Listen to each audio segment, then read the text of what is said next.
ಕಥೆಯ ಹೆಸರು ಕತ್ತಲೆಯ ಕಹಿ ಸತ್ಯ. ಇದು ಬಂದು ಅದು ದಟ್ಟ ಅರಣ್ಯದ ಮಧ್ಯದ ಪಥ. ರಾಜು ಪ್ರತಿ ರಾತ್ರಿ ಕೆಲಸ ಮುಗಿಸಿ ಮನೆಗೆ ಹೋಗುವ ಬಳಿಯ ರಸ್ತೆಯಲ್ಲಿ ಚಲಿಸುತ್ತಿದ್ದ. ಆ ರಾತ್ರಿ ಚಂದ್ರನ ಕಿರಣಗಳು ಕಾಣಿಸಲಿಲ್ಲ.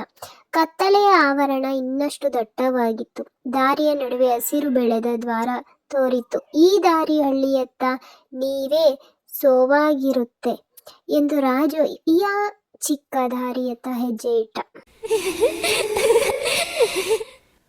ರಾಜು ಅರಳಿದ ದಾರಿ ಅರಣ್ಯದ ಹೃದಯಕ್ಕೆ ಕರೆದೊಯ್ದಂತೆ. ಆಕಸ್ಮಿಕವಾಗಿ ಕಾಲು ಜಾರಿ ಬಿದ್ದ ರಾಜು ನೆಲದಲ್ಲಿ ಹಾಕಿದ ಬೊಗಸೆಯೊಳಗೆ ಕಾಲುಗಳೆಲ್ಲ ಮರಗಟ್ಟಿದವು. ಏನೋ ಶಬ್ದಗಳು ದೂತನಂತೆ ದೋಚುವ ಅಂತೆ ಮರೆಮಾದವು. ಕಾಲುಗಳಲ್ಲಿ ಬಳಿಗೆ ಹೋದ ಚಳಿಯು ದೇಹವನ್ನು ಜಡಗಟ್ಟಿತು. ಆ ಸಮಯದಲ್ಲಿ ಇಲ್ಲಿ ಯಾಕೆ ಬಂದೆ ಎಂಬ ಗಂಭೀರ ಧ್ವನಿ ಕೇಳಿಸಿತು. ಅಯ್ಯೋ ಪಾಪ! ರಾಜು ಹೆದರಿ ಮೇಲಿಳಿದ. ರಾಜು ಮುಂದೆ ನೋಡಿದಾಗ ಹಳೆಯ ಮರದ ಹತ್ತಿರ ಬಿಳಿ ಬಟ್ಟೆಯಲ್ಲಿ ಆಕೃತಿ ನಿಂತಿತ್ತು. ಪಾಪ ರಾಜು! ಬಿಳಿಯ ಕಣ್ಣುಗಳು ನೇರವಾಗಿ ಅವನನ್ನು ತಾಕಿದವು.